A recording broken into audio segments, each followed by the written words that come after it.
So hi, welcome everyone. Anyone familiar with the content thus far on shaping your success will know that we look to feature innovators, disruptors, people doing different things, interesting things, thinking in different ways. And our guest this evening is someone who fits the bill entirely. So I'm joined by someone that many of you may already know, Sam Moore, Scotland's first accredited legal technologist, and one person who has just embarked upon a very interesting adventure. Sam, pleased to see you. How are you? Good, thanks, Ali. Good to see you again. Nice to hear a familiar accent as well. It's been a while. Yeah, great. So this video is going to cover a few things around tech, but I think as a starting point, can you tell us about your new adventure, please? Yeah, certainly. Ali, I moved from Scotland to California about 3 months ago, and I came out here partly for family reasons, but also to take a little career change, different direction. I decided to lean more into legal education and learning, which I've been really enjoying working with you and with others over the last few years. And I've come over here to start working with a company called Skillburst Interactive. They're an e-learning business, largely providing on-demand e-learning for things like remote working, respectful work environments, team communication, project management, all those essential skills that form the work of a lawyer other than the law, which I always find fascinating because, as I'm sure people in the audience have come across too, a lot of these skills are just assumed when you start your job as a lawyer. No one ever really shows you how to properly project manage a complicated client transaction. So I'm really drawn to the companies that are filling that skills gap. And as we'll talk about later, I'm sure all the kind of focus on technology and AI in particular just now, Skillburst have decided to start offering legal tech and innovation training topics as well as these other essential core skills, and that's where I come in. Yeah, brilliant. So have you been enjoying it thus far? It's been great. I've been to my first baseball game, getting involved in in the local sports teams and stuff too. The weather's phenomenal. I've just been getting my feet under the desk really, and learning little differences around here and building up my network. Thankfully, people have been very responsive, very friendly, already making new friends, making new contacts. It's been just a really big adventure. Yeah, brilliant. We wish you every success with that. Obviously, amazing times. I should say to the viewers that before we started recording, you advised me that it hadn't rained, or it had rained only one day in the last 3 months since you've been there. Yeah. And we're recording on, it's the end of July, and I feel as though I could touch the sky, and the rain hasn't stopped all day long. Enjoy it, Sam, is all I can say. Enjoy that. I'm trying It's to, but the Glaswegian in me is very nervous about the lack of rain. It's taking some getting used to. Yeah, I suppose we all want a middle ground. No rain's not a good thing either, but too much rain, that's not a great thing either, believe me. So moving on to some of our questions, one of the things I wanted to ask you has been, what have your first impressions been of the tech world there in California? And have you had any chance to see the legal tech world, law firm culture? What would our audience, primarily in Scotland, be interested in hearing about that type of world and culture? Yeah, so the technology world here is incredible. Of course, California is particularly well known for this. I live just outside the Bay, easy access to Silicon Valley and other kind of areas around here, and it's been really interesting to make new friends here. The vast majority of them do work in tech, which has been interesting to see. And it's just been really fascinating to be walking down the streets and spotting the headquarters of some really big legal tech businesses that I've just worked with before. And they turn a corner and there's their head office, which is quite it's quite fun. Yeah. What I'm struck by most is there's an enthusiasm and energy around technology here, which you you can foster elsewhere, of course. And I think we've been doing a great job in the UK and in Scotland in doing that. But here it's just everywhere. It's very prevalent. That kind of energy and interest in trying new things and pushing boundaries is just everywhere you look. And that's true of the law firms too. I think the law firms, the legal tech scene in the US is a little more challenging in some respects because they don't have the deregulation we've had in the UK with the Legal Services Act is happening state by state over here. That business model is changing, but the pace of change is slower. And what that means is that for most law firms, especially in some of the states that haven't had that reform yet, the billable hour is still very dominant, much more so than it is in the UK market. And that is acting as a brake on innovation and the ability of people to try new things. The enthusiasm is there, the interest is there, absolutely. But sometimes the ability of the businesses here to take that step a little more limited because of the business model that's still very prevalent here. Yeah. So a noticeable difference, a noticeable focus on that. I think we'll come on to talk about the impact of AI around that, because obviously that's going to have a massive impact on productivity. We worked together and we were tutors on the tech course at Glasgow Uni, which was great fun. And we also, or you primarily, created a course with the Law Society of Scotland and Hey Legal Tech for All Lawyers Foundation course. So I wonder if you just, before we begin to develop that discussion, Mhm. and in particular focus on AI, if you could just maybe give viewers that don't know about that a little bit of an insight as regards what's covered, what the course is for, and what's covered in it. Yeah, absolutely. So the Legal Tech Foundations for All Lawyers course, you and I came up with that idea to address a skills gap in the market. I think we both understood that there's plenty of information out there if you want to learn about legal technology concepts and practice, but none of it is verifiable CPD. It's disparate, it's spread out, there's no consistency in how it's delivered or absorbed. So we created this course with the Law Society of Scotland and Hey Legal to give any lawyer or any legal professional a 2 hour verifiable CPD experience broke down into smaller 5 to 10 minute digestible chunks, designed to give everybody just a fundamental grasp of the basics and then give them ideas, hopefully, of jumping off points to learn more about particular legal tech topics, but recognizing that every lawyer in the profession right now really should know at least something about a wide variety of relevant legal tech topics, and then just apply that knowledge to their day to day and raise the overall bar, raise the base level of knowledge across the profession for the benefit of everybody. And I'd like to think that the course we've put together achieves that by making these topics very accessible, very easy to understand, and providing further resources for anybody who discovers something they're really interested in and wants to learn more.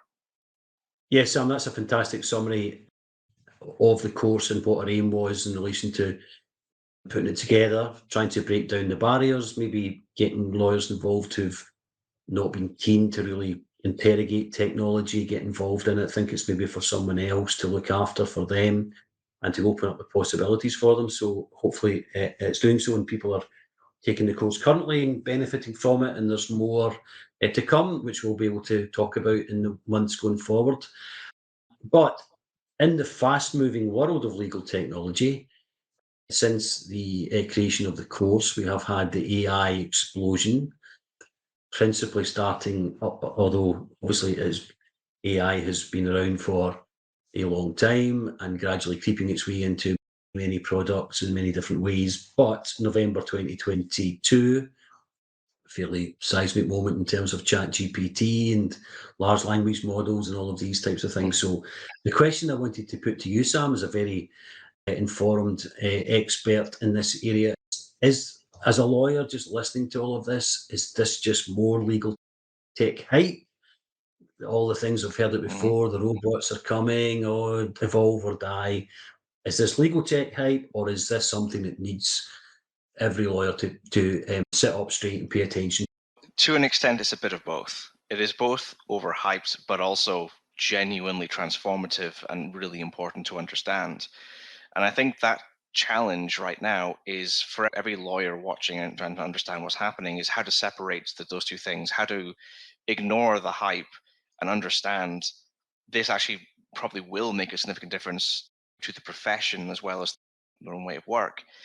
And I think the reason why this time is different is because previous AI generations, and when we discussed AI in the course, we're talking about machine learning primarily, document analysis tools, which are now become fairly prevalent.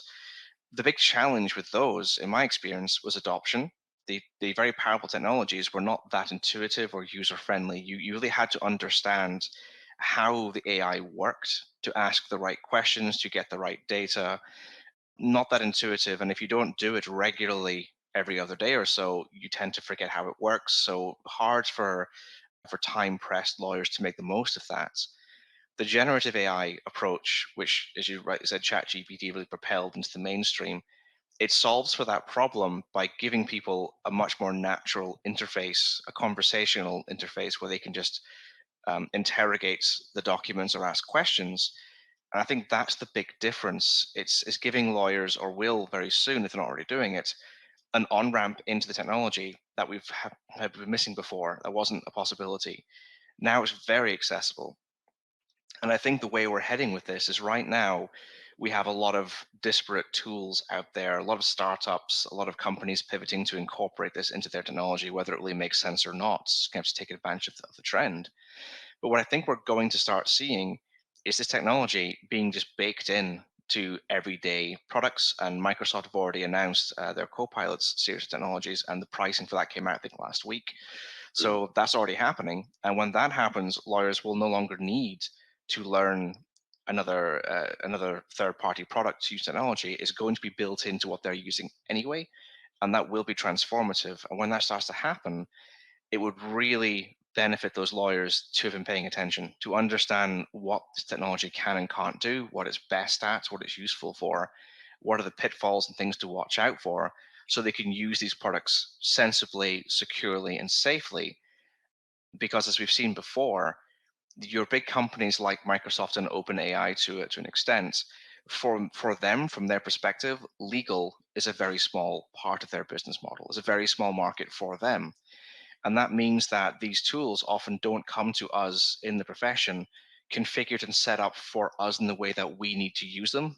That can be data security concerns, it can be style and language, it can be all kinds of things. And yes, there are some companies who specialize in bridging that gap to make these things work for lawyers.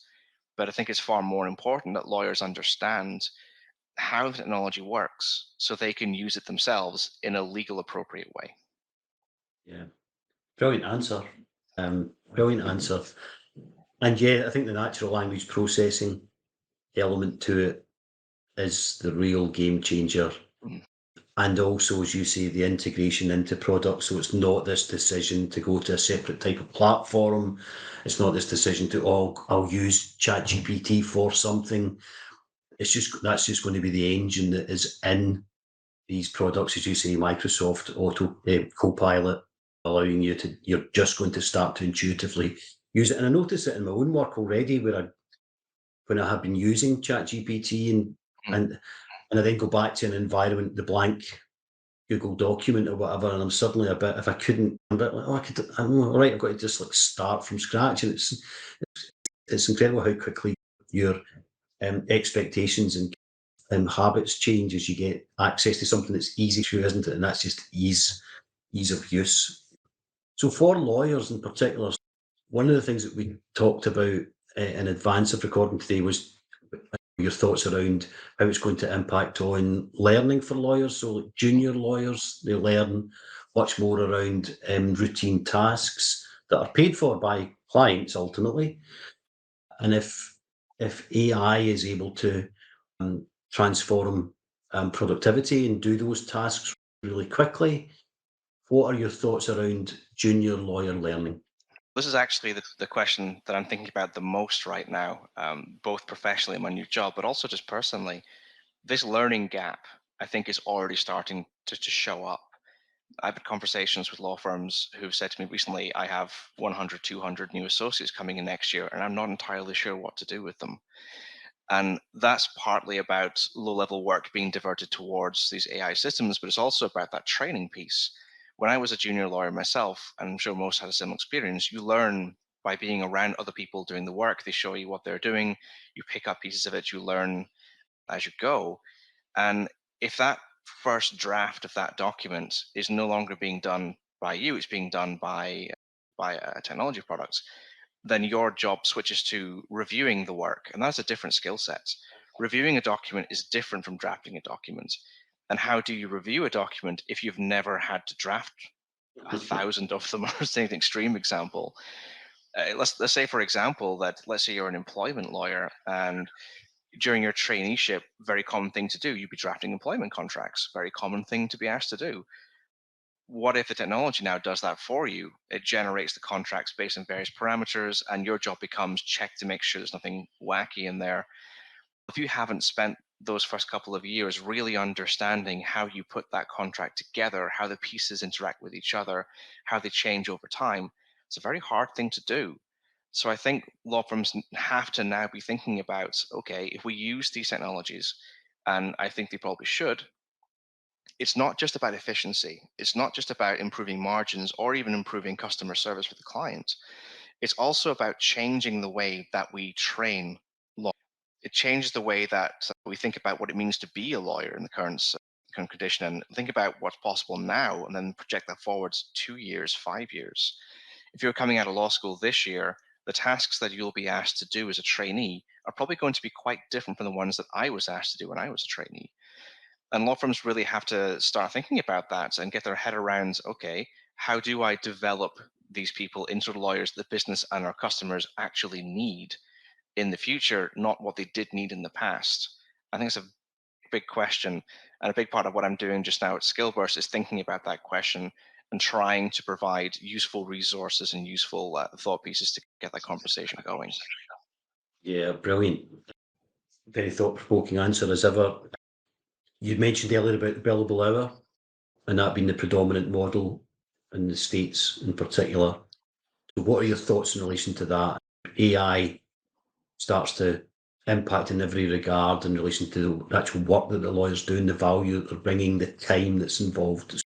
How's that model going to evolve, fall apart? What do you think? I think this is going to accelerate a trend we've been seeing for years, which is moving away from billable hours towards value based project pricing. And that's not as scary as some firms might think that it is because of the volume of work they do. They have a good firm grasp of how much different types of work is likely going to cost. They have that cost modeling. They often give estimations or potentially caps as well. But the uh, billable hour creates several challenges for the current business. It's not just about maintaining profitability and maintaining turnover. It's also about how you incentivize and how you assess your workforce, your lawyers. If you don't use billable hours primarily for charging clients, why do you still use them for performance measuring your lawyers? There's a disconnect there. And I think we have to take a step back and look at this across the entire provision of the service, every aspect of it, and say, okay, the entire profession was built on this concept of billable hour, but it doesn't make the most sense anymore. And clients are definitely realizing that fact too and saying, hey, this doesn't make any sense. If it takes you 100 hours to work up this document for me, and you now have technology that can shave 20 hours off that process, I expect you to use it sensibly with appropriate safeguards. As a customer, that's a reasonable expectation. So as a business, you could say, no problem, I'll just spend those 20 saved hours on a different client file and it will all shake out. And that might be true, but I think if every client's got the same expectation, then you're hot potato, you're passing around, where do I fill in the, uh, the billable hours that are no longer being charged? And I think as long as law firms have that mindset, they're going to be in trouble. That mindset of every hour saved, I have to find another hour somewhere else to replace it with. That is a zero sum game, essentially. That's not going to work out. It's absolutely time for firms to realize, okay, fixed fee pricing or some kind of fee cap arrangement probably is the way to go, at least some kind of mix of the two, because I believe there will be some kinds of legal work where the time in line billable hour probably is always appropriate. Open-ended litigation, for example, if you really can't work out a reasonable fixed fee, there could be scenarios where that's the case. So I'm not saying the billable hour has to go entirely. I don't think that's true. I think it has to be shifted away from the default. And the sooner that happens, the sooner firms will start to understand that there is still plenty of gold in those hills. There's still plenty of work to be done, especially on a fixed fee basis, using technology to make it more effective, more sustainable. because of the sheer amount of unmet legal need there is in the world. It's astonishing the amount of work that nobody is doing. So rather than be so focused as we always have been on taking work from each other in competitive situations, we need to start thinking about all the unmet legal needs and how we can service that. Yeah. It is, there has always been this focus around lawyers are going to lose out, but we'll have nothing to do. It's all going to be taken away from us and all of that. And guess what? Everyone remains exceptionally busy. And around this billable hour type of discussion, it's very clearly the case that it's about communication with the client and using technology in a productive manner and explaining what you're doing and explaining what value you're bringing. You just can't keep an outdated pricing concept in place and not try to recognise that the world is changing very rapidly. And the way you work as a lawyer is changing very rapidly. So, Sam, thank you so much. We, on Shaping Your Success, try to keep episodes down to 15 and 20 minutes or so. We could talk for hours. We have done so in the past and we'll do so again, no doubt. But you have a busy day ahead of you, no doubt a sunny one, whereas I think it'll be dark here soon. So thank you so much for joining us in Shaping Your Success. We'll put the details of the foundation course into the description, and hopefully many people will sign up. And we obviously look forward to hearing more about everything you're developing, the skills burst and your continued progress stateside. Thank you. Been a pleasure. Thank you, Ally.